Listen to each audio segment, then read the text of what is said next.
Hello વિદ્યાર્થી મિત્રો, કેમ છો? મજામાં? તો આદર્શ ક્લાસીસમાં તમારું સ્વાગત છે. તો આજે આપણે કયા ટોપિક પર વાત કરવાના છીએ? તો ધોરણ 6 વિષય ગણિત ચેપ્ટર નંબર 2 રેખાઓ અને ખૂણાઓની આપણે શરૂઆત કરવાના છીએ. તો અહીંયા હવે તમને ખબર જ છે કે તમારો ધોરણ 6નો સિલેબસ ચેન્જ થઈ ગયો છે, જેમાં અહીંયા આપણે એક ચેપ્ટર પૂર્ણ કરી દીધું છે. તો ચલો તમને હું બુક બતાવું છું. તો તમે હજુ સુધી બુક ના જોઈ હોય તો તમારી આવી ધોરણ 6ની નવી બુક છે, જેનું આ તમારું સૌથી પ્રથમ પેજ, જેને આપણે ફ્રન્ટ પેજ કહીએ છીએ, જેમાં તમારી બુકનું નામ જેમ ધોરણ 5માં ગણિત ગમ્મત હતું એમ હવે ધોરણ 6માં તમારી બુકનું નામ છે અહીંયા ગણિત પ્રકાશ, જે ધોરણ 6ની બુક છે. અને આવું તમારું અહીંયા કવર પેજ છે. પછી અહીંયા તમને અનુક્રમણિકા આપેલી છે, જેમાં અહીંયા આપણે જે ગણિતમાં પેટર્ન ચેપ્ટર છે એ આપણે સંપૂર્ણ પૂર્ણ કર્યું છે. તમે ન જોયું હોય તો પ્લેલિસ્ટમાં જઈ સ્ટેપ બાય સ્ટેપ એના સંપૂર્ણ તમે લેક્ચર જોઈ શકો છો. આજે હવે આપણે પ્રકરણ નંબર 2 રેખાઓ અને ખૂણાઓની શરૂઆત કરવાના છીએ. તો પ્રકરણ નંબર 1 હતું એ 1 થી 12 પેજમાં તમારું પૂર્ણ થયું હતું, પણ જે પ્રકરણ 2 છે એ 13 થી લઈ અને 54 પેજનું ચેપ્ટર છે, એટલે કે તમારું થોડું લેન્ધી ચેપ્ટર છે. પણ આપણે સ્ટેપ બાય સ્ટેપ તમારે જે પણ લેક્ચર આવે તમારે જોતા જવાના છે અને તમારે દરેક કોન્સેપ્ટને સમજતા જવાના છે. આપણે સરળ ભાષામાં તમને દરેક કોન્સેપ્ટ સમજાવવાનો પ્રયત્ન કરીશું. તો ચલો આપણે આજનો લેક્ચર શરૂ કરીએ. હવે લેક્ચર નંબર 1, જેમાં આપણે અહીંયા પેજ નંબર 13 થી લઈ અને 17 સુધીની વાત કરીશું. તો અહીંયા સૌપ્રથમ અહીંયા આપણે પેજ નંબર 13 થી ચલો શરૂઆત કરીએ. તો એનો પહેલો ટોપિક છે અહીંયા ટોપિક 2.1. તો એમાં તમને શું કીધું છે? બિંદુ. તો બિંદુ કોને કહેવાય? હવે આગળના ચેપ્ટરમાં આપણે બિંદુ દ્વારા આકૃતિ શીખ્યા હતા. તો તમે ધારો કે ચલો આપણે આ પેનની સાઇઝ મોટી કરું, તો અહીંયા કોઈ પણ હું બિંદુ લઉં તો આને બિંદુ કહેવાય. તમે કોઈ પણ કેટલા પણ બિંદુ લઈ શકો છો. જેમ કે અહીંયા સાઇઝ મોટી કરું તો મોટું બિંદુ હશે અહીંયા. પછી જો સાઇઝ નાની કરું તો સાવ અતિ સૂક્ષ્મ અહીંયા નાનું બિંદુ હશે. જેમ કે અહીંયા જો આ સાવ નાનું બિંદુ છે. ઓકે, તમને દેખાય છે? તો અહીંયા આપણે વાંચીએ કે પેન્સિલની અણીદાર ટોચ વડે કાગળ પર એક ટપકું કરો અને અણી જેટલી સૂક્ષ્મ હશે ટપકું તેટલું સૂક્ષ્મ થશે. તો અણી આપણે જેટલી ધારદાર હશે, જેટલી સૂક્ષ્મ હશે એટલું ટપકું પણ નાનું થશે. આ નાનકડું ટપકું તમને બિંદુનો ખ્યાલ આપશે. એટલે કે બિંદુને શું હોય? ચોક્કસ સ્થાન હોય. તમે અહીંયા જુઓ તો કે આ બિંદુ અહીંયા પર છે, આ બિંદુ અહીંયા છે, આ બિંદુ અહીંયા છે. તો બિંદુ એક ચોક્કસ સ્થાન દર્શાવે છે, પરંતુ બિંદુને લંબાઈ, પહોળાઈ કે ઊંચાઈ હોતી નથી. આ શું ખાસ તમારે યાદ રાખવાની છે કે બિંદુ એક શું છે? પ્રિસાઇઝ સ્થાન, એટલે કે ચોક્કસ એનું સ્થાન દર્શાવે છે, એટલે કે લોકેશન. અને એને કોઈ લંબાઈ, પહોળાઈ કે ઊંચાઈ હોતી નથી. તમે જેમ કે પરિકરની મદદથી બિંદુ દોરો, પેન્સિલની અણી હોય કે સોયની ટોચ હોય, તમે ત્યાં શું કહ્યું છે? એક નાનકડું બિંદુ હોય છે. હવે બિંદુને આપણે કેવી રીતે દર્શાવવાના હોય છે? જેમ કે અહીંયા આપણા આ 3 બિંદુ છે અને એના પર અહીંયા અંગ્રેજી મૂળાક્ષર લખેલા છે. તો આને શું કહેવાય? અહીંયા આ બિંદુ ઝેડ કહેવાય, આને બિંદુ પી કહેવાય અને આને બિંદુ ટી કહેવાય. અહીંયા લખેલું જ હશે, તમે વાંચજો કે જો તમે કાગળના એક ટુકડા પર 3 બિંદુ દર્શાવો છો તો તમને આ 3 બિંદુઓને અલગ અલગ ઓળખવાની જરૂર પડશે. કેમ કે 3 અલગ અલગ બિંદુ છે, તો આપણે ઓળખશું કેવી રીતે? તો આને આપણે નામ આપીશું કે આ માટે દરેક બિંદુને આપણે ઝેડ, પી અને ટી જેવા અંગ્રેજીના એક મોટા કેપિટલ મૂળાક્ષર વડે દર્શાવી શકાય. કેવા હોવા જોઈએ તમારા? કેપિટલ, એટલે મોટી ABCDના તમારા અક્ષરો હોવા જોઈએ, એના વડે દર્શાવીશું. અને આપણે વાંચીશું કેવી રીતે? તો અહીંયા લખેલું જ છે કે આ બિંદુઓને આપણે બિંદુ ઝેડ, પછી બિંદુ પી અને બિંદુ ટી તરીકે વંચાય છે. એટલે કે આ બિંદુઓ ચોક્કસ સ્થાન દર્શાવે છે. હવે તમને આઈડિયા આવે, તમને પૂછે કે બિંદુ ઝેડ ક્યાં છે? તો કે આ રહ્યું જો. પછી તમને પૂછે કે બિંદુ પી ક્યાં છે? તો આ ચોક્કસ રહ્યું. પણ હવે 3 બિંદુમાંથી તમને પૂછે કે બિંદુઓ ક્યાં છે? તો આ 3 અલગ અલગ બિંદુઓ છે. તો આપણે ચોક્કસ સ્થાન દર્શાવવા માટે એને અંગ્રેજી મૂળાક્ષર વડે દર્શાવીએ છીએ. હવે આપણે આગળ જોઈએ. બિંદુ વિશે આપણે શીખ્યા. હવે પેજ નંબર 14, તો એના પર આપેલું છે આપણને રેખાખંડ. તો રેખાખંડ કોને કહેવાય? તો અહીંયા આપણે 2 બિંદુઓ લઈએ, આ એક બિંદુ અને બીજું બિંદુ. હવે આ બંને બિંદુને આપણે જોડીએ તો આને શું કહેવાય? અહીંયા સિમ્પલી રેખાખંડ કહેવાય. ધારો કે આ બિંદુ આપણું એ છે, આ બિંદુ બી છે અને આને આપણે જોડી દીધું તો આને રેખાખંડ કહેવાય. અને આ જે છેલ્લા બિંદુઓ છે આને શું કહેવાય? અહીંયા આપણે અંત્ય બિંદુઓ કહીએ છીએ. કેમ કે આ શું છે? ફિક્સ જગ્યા છે. જેમ કે આગળ આપણું આવશે અહીંયા કિરણ, તો કે કિરણ પણ અનંત સુધી જાય. પછી રેખા આવશે તો એ પણ અનંત સુધી જશે. પણ આ કેવું? આનું અહીંયા ફિક્સ સ્થાન છે. ઓકે, ચલો આપણું રિમૂવ કરીએ હવે. ઓકે, આપણું ચેન્જ થઈ ગયું હતું. આનું ફિક્સ સ્થાન છે. આનાથી વધારે આ લાઇન મોટી થશે નહીં. તો આને શું કહેવાય? અહીંયા આપણે રેખાખંડ કહીશું. ચલો આપણે વાંચીએ કે અહીંયા તમને એક છે એ પ્રયોગ આપેલો છે કે કાગળના એક ટુકડાને વાળો અને ખોલો. શું તમને ઘડી એટલે કે જે અહીંયાથી આપણે વાળીએ છીએ જેને આપણે ક્રીઝ પડે ખબર આપણે જેમ કે પેજને વાળીએ એટલે એક જગ્યાએ ઘડી પડે, ઘડી દેખાય છે તો આ રેખાખંડનો ખ્યાલ આપે છે. તેને આપણે એ અને બી એમ બે અંત્ય બિંદુ હોય છે. આપણે જે પોઈન્ટ છેલ્લા બિંદુ એને શું કહેવાય અહીંયા આપણે અંત્ય બિંદુ કહીએ છીએ. કાગળના હવે આપણે લેવાનું છે એક કાગળના એક પાના પર કોઈ પણ બે બિંદુઓ એ અને બી દર્શાવો અને એ અને બી સાથે વિવિધ માર્ગો સાથે જોડવાનો પ્રયાસ કરો. જેમ કે અહીંયા આપણે બિંદુ આપેલા છે કે અહીંયા આપણો બિંદુ એ છે, તમને દેખાય છે, આ બિંદુ આપણું બી છે. હવે આને અલગ અલગ માર્ગો દ્વારા અહીંયા જોડ્યું છે. જો આવી રીતે કોઈ જોડ્યું છે, પછી અહીંયા આ સીધી લાઈન વડે જોડ્યું છે, પછી આવી રીતે આપણે આમ કરીને જોડ્યું છે. ગમે તે રીતે આપણે આ બિંદુને અલગ અલગ 4 થી 5 રસ્તાઓ વડે અહીંયા જોડ્યું છે. તો હવે તમને પ્રશ્ન પૂછ્યો છે કે એ થી બી સુધીનો સૌથી ટૂંકો માર્ગ કયો છે? તો જે સૌથી ટૂંકો માર્ગ હોય એને આપણે શું કહીશું? અહીંયા રેખાખંડ કહીશું. જેમ કે મેં આપણે અહીંયા દર્શાવ્યું હતું સૌથી ટૂંકો માર્ગ કયો? જે સીધી રેખા હોય એ તમારો સૌથી ટૂંકો માર્ગ હોય. જેમ કે જો આ પણ તમારો લાંબો માર્ગ થશે. તમે આડાળું કોઈ પણ જગ્યાએ જશો, તમે જેટલા સીધા જશો એટલા તમે કે જલ્દી પહોંચો. તમારે કોઈ પણ સામેની જગ્યા પર જવું હોય તો અહીંયા બિંદુ એ થી બિંદુ બી સુધીનો જે સૌથી ટૂંકો પથ છે જેમાં બિંદુ એ અને બીનો પણ સમાવેશ થાય છે તો તેને આપણે શું કહીએ છીએ? રેખાખંડ કહીએ છીએ. અહીંયા લખેલું છે કે એને રેખાખંડ કહેવાય છે. હવે રેખાખંડને કેવી રીતે દર્શાવાય? જેમ કે અહીંયા આપણો રેખાખંડ એ બી છે તો આને આપણે રેખા એ બી ઉપર કરી અને આ જે લાઈન કરીએ તો આને રેખાખંડ કહેવાય છે. અને અહીંયા જો રેખાખંડને આપણે એ બી પણ લખી શકીએ અને અહીંયા બી એ પણ લખી શકીએ. કેમ કે આમાં જો બંને સાઈડ સેમ જ છે, અહીંયા પણ તમારું અંત્યબિંદુ છે અને અહીંયા પણ અંત્યબિંદુ છે, તો આને તમે એ બી પણ લખી શકો અને બી એ પણ લખી શકો. આવી રીતે તમે રેખામાં પણ લખી શકશો પણ કિરણમાં લખી શકશો નહીં. હવે કિરણ શું છે, રેખા શું છે એ તમારા આગળના ટોપિક છે. તો ચલો આપણે આગળ વધીએ. હવે તો અહીંયા લખેલું જ હતું કે અહીંયા જેને આપણે એ બી પણ લખી શકીએ અને બી એ વડે પણ આપણે દર્શાવી શકીએ છીએ. અને જે બિંદુઓ એ અને બીને રેખાખંડ એ બીના શું કહેવાય છે? અહીંયા અંત્યબિંદુ. મેં તમને આગળ વાત કરી હતી કે શું કહેવાય? અહીંયા અંત્યબિંદુ કહેવાય છે. ચલો આપણે આગળ વધીએ. હવે આપણે જોઈએ અહીંયા રેખા. તો રેખા કોને કહેવાય? તો અહીંયા આવી રીતે જે રેખા છે, રેખા શું હોય? અનંત સુધી જાય. જેમ કે અહીંયા આપણો તીર છે તો અનંત સુધી જાય, આ તીર પણ આપણું અનંત સુધી જાય. હવે રેખાખંડમાં શું હતું? તમારું ફૂલ સ્ટોપ હતું. તો અહીંયાથી આનાથી બિંદુ બીથી આગળ કોઈ તમારું જશે નહીં. અહીંયા આ જે લાઈન છે એ એથી આગળ જશે નહીં. તમારું માત્ર આટલું જ દર્શાવે. જેમ કે અહીંયા આપણે દર્શાવ્યું કે રેખાખંડ છે તો આટલો જ, આનાથી વધારે હોય નહીં. પણ તમારું રેખામાં શું હશે? અહીંયા કે તમારું શું બંને સાઈડ જો અહીંયા તીર છે, રેખામાં બંને સાઈડ તીર હોય તો એ અનંત સુધી જાય. તો અહીંયા લખેલું જ છે જો અહીંયા કે રેખાખંડ એ બીને એથી બી તરફ અને બીથી એ તરફ અનંત સુધી લંબાવવામાં આવ્યો છે. એટલે કે અહીંયા જેમ કે અહીંયા આપણે હોય આ એ છે અને આ બી છે તો આને પણ અહીંયા એથી બી તરફ અનંત સુધી લંબાવીએ અને બીથી એ તરફ અનંત સુધી લંબાવીએ. ચલો આપણે અલગ પેનનો ઉપયોગ કરીએ અહીંયા કે આને એથી બી સુધી અનંત સુધી લંબાવીએ, આને પણ અનંત સુધી લંબાવીએ. તો આ શું બને? સિમ્પલી આપણું એક રેખાનું ઉદાહરણ છે. તો આ એક રેખા માટેનું ઉદાહરણ છે. હવે આપણે આગળ જોઈએ કે અહીંયા બે બિંદુઓ એ અને બીમાંથી પસાર થતી રેખાને આપણે શું લખી શકીએ છીએ? અહીંયા એ બી પણ લખી શકીએ અને બી એ પણ લખી શકીએ. કેમ? તો કે તમને સમજાવું. જેમ કે ચલો આને આપણે રફ વર્કને રિમૂવ કરીએ અને ફરીથી અહીંયા આપણે દોરીએ.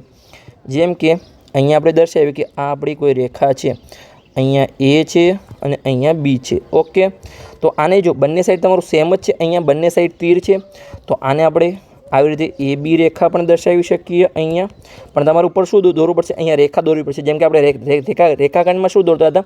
માત્ર એક લાઈન દોરતા હતા ઉપર દર્શાવવા માટે. આને શું વંચે કે રેખાખંડ એ બી અને આને વંચે રેખાખંડ બી એ, પણ તમારું સેમ જ છે.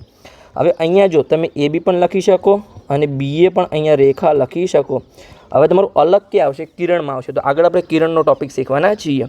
તો અહીંયા આપણે વાત કરી રીતે કે રેખા એ બી વડે પણ દર્શાવી શકીએ અને રેખા બી એ વડે પણ દર્શાવી શકીએ અને તે બંને દિશામાં અનંત સુધી વિસ્તરે છે. એટલે કે આ જે રેખા છે એ અહીંયા પણ અનંત સુધી જશે અને અહીંયા પણ અનંત સુધી જશે. ઓકે, સમજી ગયા? હવે કેટલીક વખત અહીંયા રેખાને એલ અથવા એમ જેવા મૂળાક્ષરો વડે પણ દર્શાવવામાં આવે છે. જેમ કે અહીંયા આપણે આ જે રેખા એ બી છે એને આપણે કહીએ કે રેખા એલ છે અથવા રેખા એમ છે. આવી રીતે સ્મોલ ABCDના અક્ષરો વડે પણ દર્શાવવામાં આવે છે.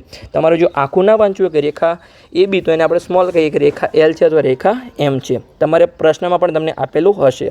હવે આપણે આગળ વાંચીએ કે બે ભિન્ન બિંદુઓમાંથી અનન્ય એટલે કે એક અને એક માત્ર રેખા પસાર થાય છે. તમારો આગળ એક પ્રશ્ન આવે જ છે જેમાં કેવું પૂછેલું હશે? જેમ કે અહીંયા આપણા બે બિંદુઓ છે, આ એ બિંદુ છે અને અહીંયા બી બિંદુ છે. તો આમાંથી તમારી કેટલી રેખાઓ પસાર થાય કે એ અને બી બિંદુ બંનેમાંથી? તો અહીંયા બે ભિન્ન બિંદુમાંથી માત્ર તમારી અનન્ય એટલે કે એક અને માત્ર એક. તમે જો અહીંયા બીજી રેખા દોરવા જશો તો અહીંયા બીમાંથી પસાર થશે, પછી અહીંયા તમે આવી રીતે દોરીશું તો બીમાંથી પસાર થશે તો એમાંથી પસાર નહીં થાય, અને એમાંથી પસાર થશે તો અહીંયા બીમાંથી પસાર નહીં થાય. તમે ગમે તે નજીક દોરશો તો પણ તમારું બંનેમાંથી પસાર થાય એવી માત્ર કેટલી રેખા હશે? અહીંયા એક જ રેખા હશે. તો અહીંયા લખેલું આપણે વાંચ્યું કે બે ભિન્ન બિંદુઓમાંથી અનન્ય એટલે કે એક અને માત્ર એક જ રેખા પસાર થાય છે. ઓકે, તો અહીંયા આપણો રેખાનો ટોપિક પૂર્ણ થઈ ગયો. હવે આપણે શીખીએ કિરણ. હવે કિરણમાં તમારે ખાસ ધ્યાન રાખવાનું છે. ચલો આપણે આગળ જઈએ. તો અહીંયા પેજ નંબર 15 પર તમારો ટોપિક આપેલો છે અહીંયા કિરણ. તો ચલો એને આપણે જોઈએ. તો આપણે જો પહેલાં રેખાખંડ શીખ્યા. તો રેખાખંડને સિમ્પલી આવી રીતે આપણે દર્શાવીએ છીએ કે બે બિંદુઓને જોડતું, પછી રેખાને આપણે બંને બાજુ તીર હોય, અને કિરણમાં શું હોય? એક બાજુ ફૂલ સ્ટોપ હોય અને એક બાજુ તમારું અહીંયા તીર હોય. તો એક બાજુ અનંત સુધી જાય પણ અહીંયા ફૂલ સ્ટોપ હોય. તો જો રેખાખંડમાં બંને સાઈડ તમારું ફૂલ સ્ટોપ એટલે કે સીમિત જોઈએ કે આટલો આપણો રેખાખંડ છે. હવે રેખામાં શું હોય? અહીંયા કે બંને સાઈડ અનંત સુધી જાય છે, એનો કોઈ અહીંયા છેડો હોય નહીં. કિરણમાં તમારું એક જ સાઈડ અનંત સુધી જાય. તો અહીંયા લખેલું જ છે કે કિરણ શું છે? અહીંયા રેખાનો એક ભાગ છે. જેમ કે અહીંયા જો આ જે રેખા હતી એમાંથી તમે એક સાઈડ અહીંયા નીકાળી અને તમે ફૂલ સ્ટોપ મારી દો તો આ તમારું શું બની ગયું? સિમ્પલી કિરણ બની ગયું. એટલે કે અહીંયા આપણે કહી શકીએ છીએ કે કિરણ એ રેખાનો એક ભાગ છે જે એક બિંદુથી શરૂ થાય છે, અને જો અહીંયા લખેલું છે અને તે એક જ દિશામાં અનંત સુધી જાય છે. જો આ એક જ દિશામાં અનંત સુધી જાય છે, બીજી દિશામાં શું? એટલે કે અહીંયા ધારો કે અહીંયા આપણે બિંદુ એ નામ આપીએ અને અહીંયા બી નામ આપીએ. તો બિંદુ એથી શરૂ કરી અને એક જ દિશામાં અનંત સુધી જાય છે, બીજી દિશામાં તમારું ફૂલ સ્ટોપ હોય છે. તો અહીંયા લખેલું જ છે કે જેને કિરણનું જે આપણું શરૂઆતનું બિંદુ હતું, જ્યાંથી બિંદુ શરૂ થાય, જેને આપણે પ્રારંભિક બિંદુ અથવા ઉદ્ભવ બિંદુ કહીએ છીએ. જેમ કે અહીંયા આપણો બિંદુ એ શું છે? અહીંયા આપણું પ્રારંભિક બિંદુ અથવા ઉદ્ભવ બિંદુ આપણે કહીએ છીએ. હવે જો આના કેટલાક ઉદાહરણ આપેલા છે. જેમ કે કિરણમાં, જેમ કે આપણે શું કહીએ છીએ? સૂર્યના કિરણોને આપણે શું કહીએ છીએ? સૂર્યકિરણ. એમ કે અહીંયાથી સૂર્યમાંથી શરૂ કરી અને પૃથ્વી પર આવે છે. તો અહીંયા શું છે? એક જ સાઈડ તમારા જાય છે અનંત સુધી. તો એને શું કહેવાય? અહીંયા સિમ્પલી કિરણો કહેવાય છે. પછી જે આપણી બત્તી હોય છે, હાથબત્તીમાંથી નીકળતું પ્રકાશનું કિરણ, તો અહીંયાથી શરૂ કરી અને પછી અનંત સુધી દૂર જાય છે, પણ અહીંયા તમારું ફૂલ સ્ટોપ હોય છે. અહીંયાથી શરૂ કરીને તમે એક સાઈડ તમે ગમેલું અનંત સુધી લઈ જઈ શકો છો. પછી દીવાદાંડીમાંથી નીકળતા પ્રકાશનું કિરણપુંજ, એ અહીંયાથી શરૂ કરી અને તમારો પ્રકાશ ગમે એટલો દૂર જઈ શકે છે, પણ એ કેવું હોય? એક જ સાઈડ તમારો પ્રકાશ અનંત સુધી જાય છે. તો તમને સમજણ પડી ગઈ. હવે આપણે આગળ જઈએ કે કિરણની આકૃતિ જુઓ. જો અહીંયા તમને કિરણની આકૃતિ આપેલી છે. અહીંયા તમારો બિંદુ એ છે, આ તમારો અનંત સુધી જાય છે, અને આપણે લખવું તો કેવી રીતે લખાય? આને અહીંયા કિરણ એપી લખાય. હવે જો આપણે આગળ કેવું લખતા હતા? જો અહીંયા મેં તમને સમજાવ્યું હતું કે જેમ કે અહીંયા આપણો રેખાખંડ છે, તો રેખાખંડને અહીંયા રેખાખંડ એ બી પણ લખાય અને રેખાખંડ બી એ પણ લખાય. આ તમને રેખાખંડમાં શીખવાડ્યું હતું. પછી અહીંયા રેખામાં શું હતું કે રેખા એ બી પણ લખાય અને રેખા બી એ પણ લખાય. તમે બંને સાઈડ તમે લખી શકો છો. પણ હવે તમારે કિરણમાં ખાસ ધ્યાન રાખવાનું છે. કેવું છે? અહીંયા કે જ્યાં તમારો અહીંયા ફૂલ સ્ટોપ હોય એને તમારે આગળ લખવાનું પહેલાં, એટલે કે એ, અને અહીંયા જ્યાં તમારું અનંત સુધી જતું એ બિંદુ લખો પી, અને આવી રીતે તમે દર્શાવી શકો છો. હવે આને અહીંયા તમારું પીએ લખાશે નહીં. આ તમારું ખોટી રીત છે. ઓકે, તો તમારે શું લખવાનું છે?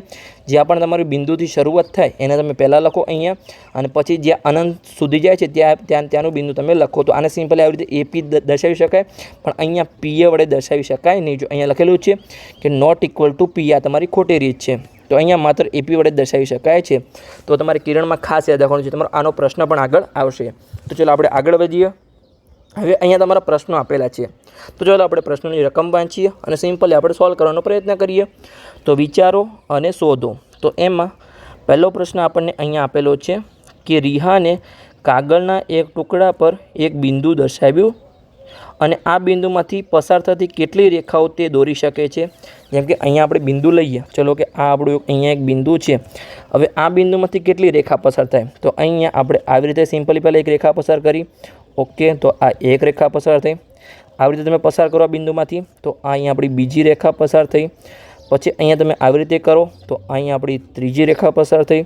તમે અહીંયા આવી રીતે કરો તો અહીંયા આપણી આ ચોથી રેખા પસાર થઈ. તમે અહીંયા આવી રીતે આમાંથી આવી રીતે રેખા પસાર કરો. તો ચાલો આપણે સરખી રીતે કરીએ. અહીંયા કે બિંદુમાંથી પસાર થાય તો અહીંયા આપણે એક પાંચમી રેખા પસાર થઈ. તમે આવી રીતે અહીંયા અસંખ્ય રેખાઓ પસાર કરી શકો છો.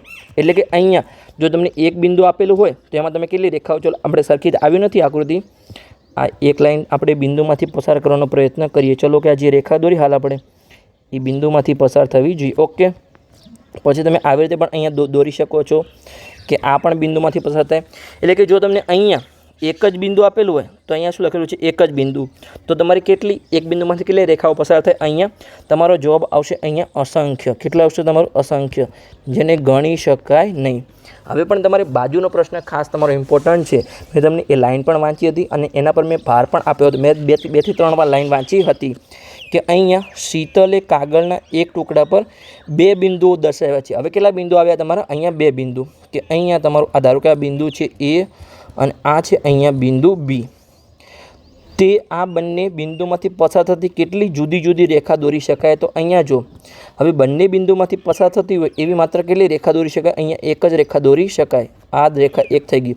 હવે તમે બીજી રેખા દોરવા જશો તો અહીંયા ધારો કે એમાંથી પસાર થશે પણ બીમાંથી પસાર થશે નહીં, અથવા બીમાંથી પસાર થશે તો એમાંથી પસાર નહીં થાય. તમે ગમે એટલી નજીક દોરવાનો ટ્રાય કરશો, આટલી પણ નજીક દોરશો તો પણ એ એક જ બિંદુમાંથી પસાર થશે.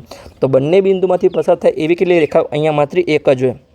અહીંયા આપણી લાઈન પણ હતી અને મેં તમને વાંચીને પણ સમજાવી હતી. જો આપણે જોઈએ અહીંયા કે આ રહી, જો છેલ્લી લાઈન તમે અહીંયા વાંચો, મેં હાઇલાઇટ પણ કરેલી છે અહીંયા કે 2 ભિન્ન બિંદુઓમાંથી અનન્ય એટલે કે એક અને માત્ર એક જ રેખા પસાર થાય છે. તો આવી તમારે લાઈનો ખાસ ધ્યાન રાખવાની છે. અહીંયાથી તમારા પ્રશ્નો પૂછાઈ શકે છે. તો ચલો હવે આપણે આગળ જઈએ કે જો એક જ બિંદુ હોય તો એમાંથી અસંખ્ય રેખાઓ પસાર થાય અને જો 2 ભિન્ન બિંદુ હોય તો એમાંથી માત્ર એક જ રેખા પસાર થાય. તો અહીંયા શું તમે રિહાન અને શીતલના તેમના જવાબ શોધવામાં મદદ કરી શકો? તો આપણે બંનેના જવાબ શોધી દીધા. રેહાનનો જવાબ છે અસંખ્ય અને શીતલનો જવાબ છે 1. તો આપણે આગળ વધીએ. હવે 16 નંબર પેજ પર, પેજ નંબર 16ની શરૂઆત થાય છે. તો એમાં તમારો પ્રશ્ન નંબર 2 આપેલો છે. તો ચલો આપણે એની રકમ વાંચીએ અને સિમ્પલી આપણે તેનું સોલ્યુશન મેળવીએ. તો આકૃતિ 2.4, તો અહીંયા આપણને આકૃતિ 2.4 આપેલી છે. એમાં રેખાખંડોના નામ આપો. તો અહીંયા જો તમને કેટલા રેખાખંડ દેખાય છે? અહીંયા જેમ કે અહીંયા બિંદુ આપણું L છે, બિંદુ M છે, બિંદુ P છે, અહીંયા બિંદુ Q છે અને અહીંયા બિંદુ R છે. તો અહીંયા જો આપણે અહીંયા ટોટલ 4 રેખાખંડો છે. એક તો અહીંયા આપણો LM રેખાખંડ, એક MP રેખાખંડ, એક PQ રેખાખંડ અને એક QR રેખાખંડ. તો અહીંયા ચલો આપણે ચારેયના નામ અહીંયા લખી દઈએ આપણે સિમ્પલી કે અહીંયા જે આપણા રેખાખંડો છે તો આપણે કેવી રીતે દર્શાવવાનું? જેમ કે અહીંયા આપણે LM લખીએ તો LMની ઉપર લાઈન લખો તો આને શું વંચાય? રેખાખંડ LM. તો તમારે દરેકની ઉપર લાઈન કરવાની છે. પછી રેખાખંડ અહીંયા MP, તો MPના ઉપર લાઈન કરી. પછી રેખાખંડ PQ, તો આ PQ રેખાખંડ. પછી રેખાખંડ QR. તો અહીંયા તમારા 4 રેખાખંડ છે. આપણે ચારેયના અહીંયા નામ લખી દીધા. તો અહીંયા આપણો અડધો પ્રશ્ન પૂર્ણ થઈ ગયો કે જે આકૃતિ છે એમાં રેખાખંડનું નામ આપો, એ આપણો પ્રશ્ન અહીંયા પૂર્ણ થઈ ગયો. હવે પ્રશ્ન આપણને આગળ આપેલો છે કે દર્શાવેલા 5 બિંદુમાંથી કયા બિંદુઓ ફક્ત એક જ રેખાખંડ પર આવેલા છે? તો અહીંયા તમે જુઓ, મેં તમને આગળ પણ 5 બિંદુ કીધા હતા. કયા કયા 5 બિંદુ છે? બિંદુ L, બિંદુ M, બિંદુ P, પછી બિંદુ Q અને બિંદુ R. હવે આ 5 બિંદુ છે એમાંથી એક જ રેખાખંડ પર આવેલા હોય એવા બિંદુ કેટલા છે? તો ચલો આપણે Lથી શરૂઆત કરીએ. અહીંયા ચલો અલગ પેનનો ઉપયોગ કરીએ. તો અહીંયા જો આ L છે એ ક્યાં આવેલું છે? માત્ર અહીંયા MP રેખાખંડ પર આવેલું છે. એ બીજા કોઈ રેખાખંડ પર આવેલું નથી. તો આપણને પ્રશ્ન શું પૂછ્યો? તો ફક્ત એક જ રેખાખંડ પર આવેલા એવા અહીંયા આપણે બિંદુ લખવાના હતા. તો આપણું બિંદુ પહેલાં તો શું આવશે આના જવાબમાં? કે બિંદુ L અહીંયા માત્ર એક જ રેખાખંડ પર આવેલું છે. તો અહીંયા L આપણો જવાબ આવી ગયો. હવે અહીંયા જો આ જે M છે એ અહીંયા LM પર આવેલું છે અને અહીંયા MP પર આવેલું છે. તો અહીંયા આપણું બિંદુ M એ 2 રેખાખંડ પર આવેલું છે. તો એનો અહીંયા જવાબમાં આવશે નહીં. પછી આપણે આગળ જોઈએ તો અહીંયા જો આ જે બિંદુ P છે એ પણ અહીંયા MP અને PQ પર આવેલું છે. તો અહીંયા 2 રેખાખંડ પર આવેલું છે.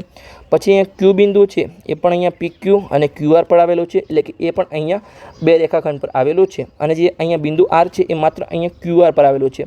એટલે કે અહીંયા જે આપણે છેડાના બિંદુ છે બિંદુ L અને બિંદુ R એ બંને માત્ર એક જ રેખાખંડ પર આવેલા છે. તો અહીંયા આપણને જે પ્રશ્ન પૂછ્યો હતો કે 5 બિંદુમાંથી કયા બિંદુઓ ફક્ત એક જ રેખાખંડ પર આવેલા છે? તેમાં જવાબ આવશે બિંદુ L અને તમારે અહીંયા લખી શકો છો કે બિંદુ, ચલો આપણે સરખી રીતે લખી દઈએ અહીંયા કે બિંદુ આર અહીંયા. ઓકે, હવે આગળ આપણને બીજો પ્રશ્ન પણ આવેલો છે કે કયા બિંદુઓ બે રેખાખંડ પર આવેલા છે. તો આપણા જે વચ્ચેના બિંદુ હતા 3 એ 3 એ ક્યાં આવેલા છે? અહીંયા બે રેખાખંડ પર આવેલા છે. જેમ કે અહીંયા બિંદુ એમ, બિંદુ પી અને બિંદુ ક્યુ. આ ત્રણેય બિંદુ ક્યાં આવેલા છે? બે રેખાખંડ પર આવેલા છે. તો અહીંયા તમે લખી શકો છો અહીંયા કે તમારો જે બીજા પ્રશ્નનો જવાબ છે એ શું છે? અહીંયા તમારો આવશે અહીંયા બિંદુ એમ, પછી અહીંયા આવશે તમારું બિંદુ પી અને અહીંયા આવશે બિંદુ ક્યુ. ઓકે, તમે આવી રીતે અહીંયા લખી શકો છો.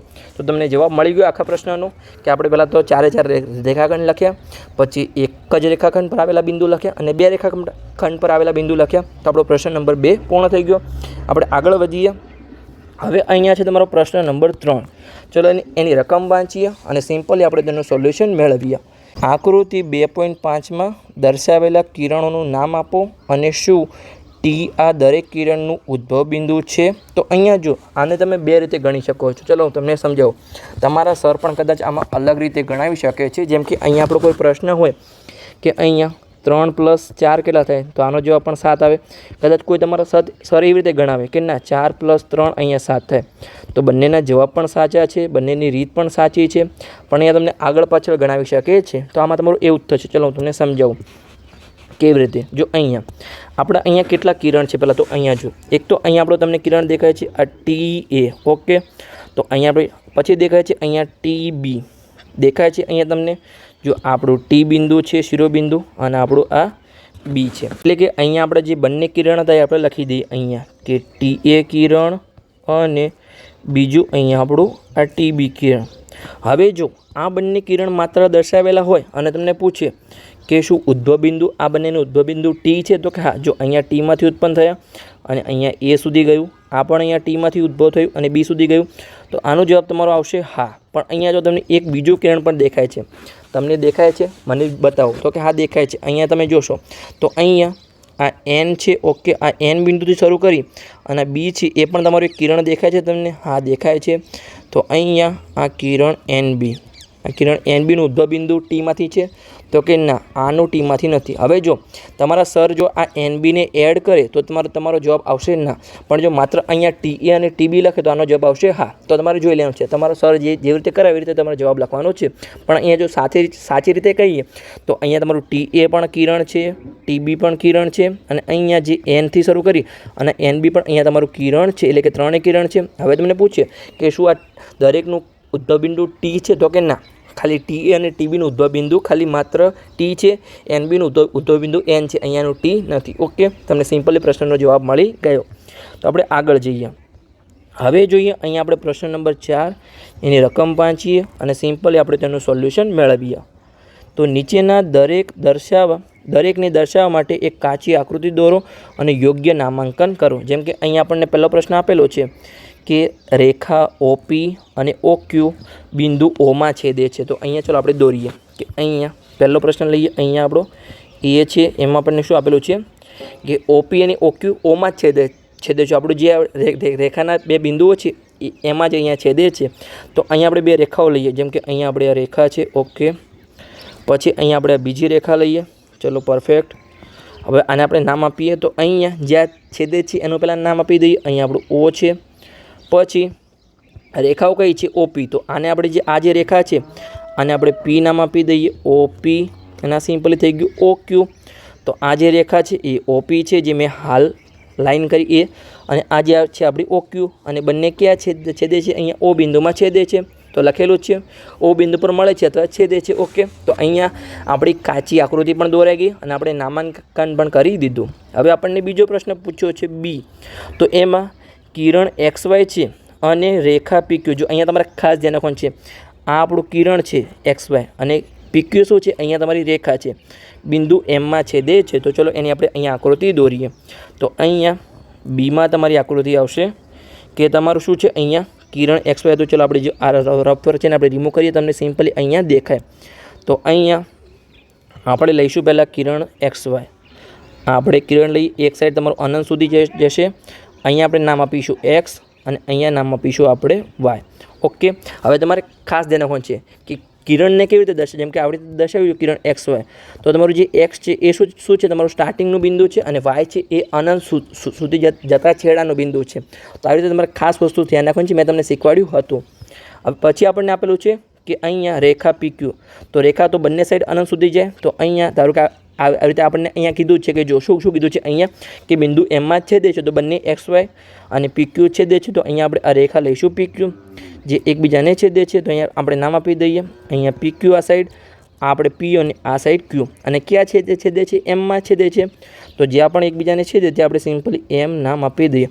તમે અલગ અલગ રીતે આકૃતિ દોરી શકો છો, જેમ કે તમે અહીંયા દોરો, તમે આવી રીતે અનંત સુધી દોરો આમ, અને અહીંયા તમે નજીક દોરો, જેમ કે આ રેખા છે, આવી રીતે તમે અહીંયા કિરણ અને આ રેખા તમે આવી રીતે પણ દોરી શકો. રેખા તમે અહીંયા પણ લઈ શકો, તમે ક્યાંય પણ લઈ શકો. જ્યાં સુધી તમને બુકમાં આકૃતિ ના આપેલી ત્યાં સુધી તમે તમારી રીતે ગમે તે રીતે આકૃતિ દોરી શકો છો. ઓકે, સિમ્પલ તમને સમજણ પડી ગઈ. તો અહીંયા બીની પણ અહીંયા આપણે આકૃતિ પણ દોરી દીધી કાચી, અને આપણે નામ નિર્દેશન પણ કરી દીધું. એટલે કે અહીંયા આપણે શું કર્યું, યોગ્ય નામાંકન કર્યું. પછી અહીંયા આપણી C છે. જો અહીંયા મેં તમને કીધું હતું કે રેખાને સિમ્પલી અહીંયા આપણે જે બીજી ABCD અને મૂળાક્ષર છે એવી રીતે પણ આપણે દર્શાવી શકીએ છીએ. જેમ કે રેખા L પર બિંદુઓ E અને F આવેલા છે, પરંતુ બિંદુ D તેના પર આવેલું નથી. તો અહીંયા ચાલો હું તમને દોરીને બતાવું. જેમ કે અહીંયા આપણો પ્રશ્ન C છે, એમાં શું છે, અહીંયા કોઈ આપણે આ રેખા છે, ચલો આપણે આ રેખા છે, આ રેખાનું નામ છે અહીંયા રેખા L. હવે એમાં આપણને શું કીધું છે કે રેખા L પર બિંદુઓ E અને F આવેલા છે. તો અહીંયા આપણે લઈએ કે આ રેખા L છે, એના પર અહીંયા બિંદુ E આવેલું છે, અને અહીંયા બિંદુ ધારો કે F આવેલું છે. તમે ક્યાંય પણ લઈ શકો છો, અહીંયા E બિંદુ લો, અહીંયા F લો, ક્યાંય પણ તમારું રેખા પર તમે લઈ શકો છો. તો બિંદુ E અને F આવેલા છે, પરંતુ બિંદુ D તેના પર આવેલું નથી. એટલે ક્યાં નથી આવેલું, રેખા પર આવેલું નથી. તો અહીંયા D બિંદુને રેખા કરતાં થોડું અલગ લો. તો આ તમારું સિમ્પલી થઈ ગયું કે રેખા L આપેલી છે, E અને F રેખા પર આવેલા છે, અને D રેખા પર નથી આવેલું. તો આ તમારી સિમ્પલી આકૃતિ તૈયાર થઈ ગઈ. આપણે બિંદુ D ને રેખા કરતાં અલગ લીધું. હવે તમારો અહીંયા પ્રશ્ન D જોઈએ. તો પ્રશ્ન Dમાં તમને શું આપેલું છે, અહીંયા કે બિંદુ P એ રેખાખંડ AB પર, જો અહીંયા તમને શું આપેલું છે, માત્ર લાઈન જ આપેલી છે, તો રેખાખંડ AB પર આવેલો છે. તો ચલો આપણે અહીંયા રેખાખંડ AB દોરીએ, અને એના પર આપણે અહીંયા બિંદુ P લઈએ. તો ચલો અહીંયા આપણે સિમ્પલી દોરવાનો પ્રયત્ન કરીએ. તો અહીંયા આપણે હવે Dનો જવાબ લઈશું. અહીંયા કે અહીં આપણે રેખાખંડ દોરવાનો છે, અહીંયા બે બિંદુઓ લઈએ, એના વચ્ચે લાઈન દોરીએ. આ બિંદુને આપણે AB રેખાખંડ છે, તો અહીંયા આપણે AB લઈશું, અને એના પર આપણે અહીંયા કોઈ બિંદુ લઈએ P. ચલો આપણે વચ્ચોવચ્ચ લેવાનો ટ્રાય કરીએ કે આ બિંદુ આપણો P છે. તમે ક્યાંય પણ લઈ શકો છો, અહીંયા પણ લઈ શકો છો, અહીંયા પણ લઈ શકો છો, એમ કે તમને પરફેક્ટ માપ આપેલું નથી. ખાલી તમને એટલું જ કીધું છે કે બિંદુ P એ રેખાખંડ AB પર આવેલું છે. તો આપણી કાચી આકૃતિ પણ દોરાઈ ગઈ, અને આપણે નામાંકન પણ કરી દીધું. તો અહીંયા આપણને જે પણ ચારે પ્રશ્નો પૂછ્યા હતા, એટલે કે પ્રશ્ન 4ના 4 પેટા પ્રશ્નો સિમ્પલી આપણે દોરી દીધું. તો અહીંયા આપણો પ્રશ્ન નંબર 4 પૂર્ણ થઈ ગયો. હવે આપણે આગળનો પ્રશ્ન લઈએ કે અહીંયા પ્રશ્ન નંબર 5. એમાં આપણને શું આપેલું છે, ચલો આપણે રકમ વાંચીએ અને સિમ્પલી આપણે તેનું સોલ્યુશન મેળવીએ. તો આકૃતિ 2.6 પરથી નામ આપો. તો આપણે અહીંયા નીચેના પ્રશ્ન પૂછ્યા છે, એના નામ આપવાના છે.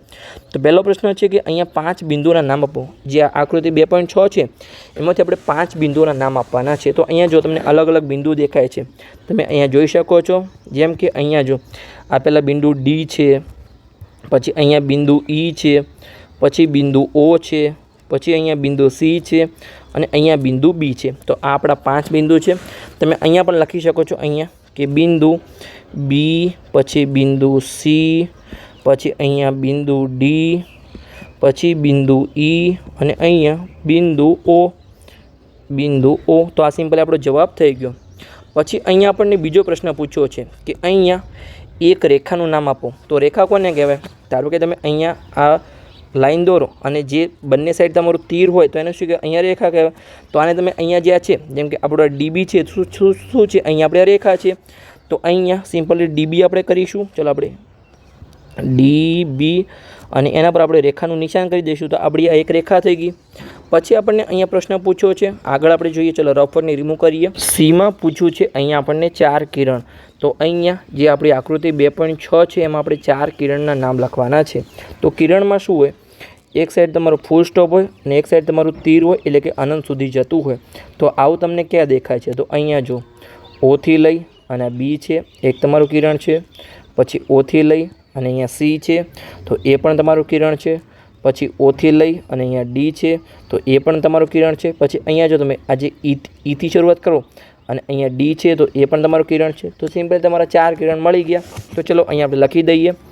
તો અહીંયા આપણે લખીશું કે કિરણ ઓસી, પછી કિરણ ઓબી, પછી કિરણ ઓડી અને કિરણ ઈડી. ઓકે, તો આપણે સિમ્પલી આ શું થઈ ગયા? 4 કિરણના નામ થઈ ગયા. પછી આપણને અહીંયા ડીમાં પૂછ્યું છે કે 5 રેખાખંડના નામ લખો. તો ચલો અહીંયા આપણે રફ વર્કને રિમૂવ કરીએ. હવે જો તમે આકૃતિ 2.6માં જોવા જશો તો અહીંયા તમને રેખાખંડ માત્ર એક જ દેખાશે કે અહીંયા આ ઈથી લઈ ઓ અથવા ઓથી લઈને ઈ, તમને આ એક જ રેખાખંડ દેખાય છે. બીજો તમને ક્યાંય રેખાખંડ દેખાશે નહીં. પણ અહીંયા જો તમને પ્રશ્ન કેટલા પૂછાય છે કે 5 રેખાખંડ લખો. તો અહીંયા જેમ કે અહીંયા આપણે આ જે છે ઓસીને પણ આપણે અહીંયા રેખાખંડ લેવો પડશે. કેમ કે રેખાખંડ શું કહેવાય કે 2 બિંદુઓ એને આપણે જોડીએ લાઈન, તો એને આપણે સિમ્પલી રેખાખંડ કહીએ છીએ. પણ જો તમારો સાચો આન્સર હોય તો માત્ર અહીંયા એક જ રેખાખંડ છે. પણ તમારો પ્રશ્ન 5 પૂછ્યો છે તો હવે જ્યાં પણ 2 બિંદુ વચ્ચે લાઈન હશે એને આપણે અહીંયા રેખાખંડ ગણીશું. તો અહીંયા તો આપણે અહીંયા ઈ ઓ લખીશું. પછી આપણે લખીશું અહીંયા જેમ કે ઓસી, પછી અહીંયા જે આપણું આ ઓબી છે એને પણ અહીંયા આપણે રેખાખંડ ગણીશું. પછી અહીંયા આપણે ઓસી તો આવી ગયું છે. પછી અહીંયા જે આપણું આ છે જેમ કે આ ડીઓ છે તો એ પણ તમારું રેખાખંડ છે. પછી અહીંયા આપણું આ જે ઈબી છે તો એ પણ આપણું અહીંયા રેખાખંડ છે. તો ચલો આપણે 5 રેખાખંડના નામ લખીએ. હું તમને લખીને બતાવું છું કે અહીંયા તમારે 5 રેખાખંડના, તો ઈ ઓ આ તમારું એક રેખાખંડ થઈ ગયો. ચલો આપણે આકૃતિમાં જોઈને જ લખીએ અહીંયા. પછી ઓસી અને ઓબી, તો અહીંયા આપણે લખીશું કે ઓસી રેખાખંડ અને ઓબી રેખાખંડ. પછી તમારું આવશે અહીંયા ઈબી રેખાખંડ. જેમ કે અહીંયા બિંદુ ઈથી લઈ અને બિંદુ બી વચ્ચે એક લાઈન જ છે માત્ર, તો અહીંયા ઈબી રેખાખંડ. પછી અહીંયા આવશે માત્ર આપણું શું આવશે અહીંયા ડીઈ રેખાખંડ. તો અહીંયા ડીઈ રેખાખંડ. તો આ તમારે શું થઈ ગયા? અહીંયા 5 રેખાખંડ થઈ ગયા. તો જો તમે ઓફિશિયલી જોવા જાઓ તો અહીંયા માત્ર આપણું બિંદુ ઈથી લઈ અને ઓમાં જ રેખાખંડ છે. બીજું તમારું શું છે? અહીંયા તમારા કિરણ છે અથવા તમારી રેખા છે. પણ હવે તમારે બુકમાં તમારો પ્રશ્ન પૂછ્યો છે કે 5 રેખાખંડ લખો, તો અહીંયા 5 રેખાખંડ લખી દીધા છે. ઓકે, તો અહીંયા આપણો પ્રશ્ન નંબર 5 પૂર્ણ થઈ ગયો. હવે આપણે જોઈએ અહીંયા પ્રશ્ન નંબર 6. તો હવે અહીંયા તમારા પેજ નંબર 17ની શરૂઆત થાય છે. તો ચાલો આપણે પ્રશ્ન નંબર 6ની રકમ વાંચીએ અને સિમ્પલી આપણે તેનું સોલ્યુશન મેળવીએ. તો અહીં જે આપણું કિરણ છે જો આપેલું છે અહીંયા જે તમારું જેમ કે આપણે કોઈ પણ વસ્તુને દર્શાવી, જેમ કે અહીંયા ઓ એ છે તો આ તમારું આ રેખાખંડ આવે. જો તમારું એક તીર હોય તો એને આપણે કિરણ કહીએ છીએ અને જો 2 તીર હોય તો આપણે એને રેખા કહીએ છીએ. તો અહીંયા ઓ એ પર માત્ર એક જ તીર છે. તો અહીંયા આપણે કહી શકીએ છીએ વાંચવાનું કેવી રીતે કે અહીં એક કિરણ ઓ એ છે તે ઓથી શરૂ થાય છે. જો અહીંયા તમને બતાવ્યું છે કે આ તમારું કિરણ છે ઓથી શરૂ કરી અને એ સુધી જાય છે, ઓથી શરૂ થાય છે અને બિંદુ એમાંથી પસાર થાય છે. ઓકે, તો એમાંથી પસાર થાય છે અને તે બિંદુ બીમાંથી પણ પસાર થાય છે. જો અહીંયા તમારું બિંદુ બી છે અને અહીંયા એ પણ છે, એટલે કે આ કિરણ ઓ એ છે એ એમાંથી પણ પસાર થાય છે અને અહીંયા બીમાંથી પસાર થાય છે. તો હવે તમને અહીંયા 2 પ્રશ્ન પૂછ્યા છે, એ અને બી. એના અહીંયા આપણે જવાબ આપવાના છે. તો ચાલો આપણે પ્રશ્ન વાંચીએ કે શું તમે તેને કિરણ ઓબી તરીકે નામ આપી શકો છો અને શા માટે? તો કે હા, આપી શકાય. જો અહીંયા હાલ તમે એને ભૂલી જાઓ, આ જે બિંદુ છે આ તમે એને હાલ ભૂલી જાઓ. ચલો, તો આ જો અહીંયા બિંદુ બી હોય તો આને તમે શું વાંચો અહીંયા? જેમ કે તમારું અહીંયા આ કિરણ છે, એને રિમૂવ કરવામાં કિરણની સાઇન માત્ર અહીંયા આપણે એને રિમૂવ કરી દો. તમે એને હાલ ભૂલી જાઓ કે અહીંયા આવી રીતે તમને આકૃતિ આપેલી છે. અહીંયા આપણું ઓ બિંદુ છે, અહીંયા આપણું કિરણ છે અને અહીંયા આપણું બી બિંદુ છે. ઓકે, તો આને આપણે શું વાંચી શકીએ? કિરણ ઓ બી વાંચી શકીએ. તો કાંઈ વાંચી શકીએ. તો આ તમે લખી શકો છો કે જે પ્રશ્ન એ છે એનો જવાબ શું આવશે અહીંયા કે હા, તમે એને કિરણ ઓ બી તરીકે વાંચી શકો છો. અને શા માટે? કેમ કે એ છે એક કિરણ પરનું તમારું કિરણ ઓ એ પરનું બિંદુ છે, તો એને આપણે ઓબી કિરણ વડે વાંચી શકીએ. તમે આવી રીતે લખી શકો છો. પછી અહીંયા આપણે પ્રશ્ન નંબર બી જોઈએ. તો આ તમારો ખાસ પ્રશ્ન છે. મેં તમને ધ્યાન આપીને પણ એટલે કે વધારે ભાર આપીને મેં તમને શીખવાડ્યું હતું કે અહીંયા શું આપણે જે કિરણ ઓ એ છે એને અહીંયા એ ઓ કિરણ તરીકે લખી શકાય અને શા માટે? તો અહીંયા ના.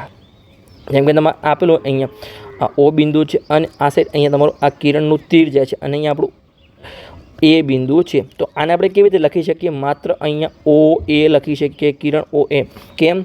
મેં તમને કીધું હતું જ્યાંથી તમારી શરૂઆત થાય, જે તમારું શરૂઆતનું બિંદુ હોય એ તમારે પહેલાં લખવાનું, અને પછી જ્યાં તમારું અનંત સુધી જતું હોય એ બિંદુ લખવાનું. માત્ર આવી રીતે લખી શકાય, અને ઉલટું લખી શકાય નહીં. તમે આને અહીંયા એ ઓ લખી શકો નહીં. આ તમારે શું છે? અહીંયા ખોટી રીત છે. કેમ કે જે છે કિરણને આવી રીતે જ માત્ર લખી શકાય છે. આપણે તમને આકૃતિમાં પણ કીધું હતું, જો આપણે બુકમાં પણ અહીંયા કીધું હતું કે અહીંયા ક્યાં કયું કિરણ આપણે શીખ્યા હતા. જો અહીંયા લખેલું છે કે અહીંયા કિરણને માત્ર એપી વડે લખી શકાય, પીએ વડે લખી શકાય નહીં. અને મેં તમને શીખવાડ્યું પણ હતું અહીંયા. તો તમારા પ્રશ્નનો જવાબ મળી ગયો. તો આપણે બસ અહીંયા આપણો લેક્ચર પૂર્ણ થઈ ગયો. આ લેક્ચરમાં આપણે પેજ નંબર 13થી લઈ અને 17ની ગણતરી કરી. લેક્ચર સારો લાગ્યો હોય તો ચેનલને સબસ્ક્રાઈબ કરજો, અને તમારા મિત્રોને વિડીયો શેર કરજો, તો એમને પણ સરળ ભાષામાં ગણિત શીખવા મળે. અને આગળના ચેપ્ટરના લેક્ચર હજુ સુધી તમે ના જોયા હોય તો પ્લેલિસ્ટમાં જઈને જોઈ શકો છો. દરેક ચેપ્ટરના તમારે લેક્ચર સ્ટેપ બાય સ્ટેપ જોતા જવાનું છે, અને ખાસ તમારી ચેનલને સબસ્ક્રાઈબ કરી લેવાનું છે. અને તમારા મિત્રોને પણ વિડીયો શેર કરો તો એમને પણ સરળ ભાષામાં ગણિત શીખવા મળે. અને તમને નવો સિલેબસ કેવો લાગ્યો છે એ ખાસ તમે કોમેન્ટ કરજો, તો મને પણ આઈડિયા આવે કે તમને નવો સિલેબસ ગમે છે કે નહીં, તમને શું આઈડિયા આવ્યો છે. કેમ કે પહેલાં કેવું હતું, પહેલાં તમારી થિયરી હતી, પછી તમારા ઉદાહરણ સ્વાધ્યાયના દાખલા હતા. નવા સિલેબસમાં તમારી થિયરીના સાથે તમારા પ્રશ્નો આપેલા છે, પણ તમને કેવું ડિટેલમાં સમજાવવાનો પ્રયત્ન કર્યો છે, તમને થોડી મજા પણ આવે એવું તમારી નવો સિલેબસ છે. તો નવો સિલેબસ બહુ ઇન્ટરેસ્ટિંગ છે. તમે મને કોમેન્ટ કરજો, અને લેક્ચર પણ કેવા લાગ્યા છે એ ખાસ તમે કોમેન્ટ કરજો. તો મળીએ આપણે આગળના લેક્ચરમાં પેજ નંબર 17ની સાથે, જેમાં આપણે આગળના ટોપિકની વાત કરીશું, જેમાં આપણે ખૂણા વિશે શીખવાના છીએ કે ખૂણો કેવી રીતે બને છે. આપણે રેખાઓ વિશે શીખી ગયા, તમારા ચેપ્ટરનું નામ છે રેખાઓ અને ખૂણાઓ, તો એમાં આપણે રેખાઓ વિશે શીખી ગયા છીએ. હવે આપણે ખૂણા વિશે શીખવાના છીએ. તો મળીએ આપણે આગળના લેક્ચરમાં, લેક્ચર નંબર 2માં.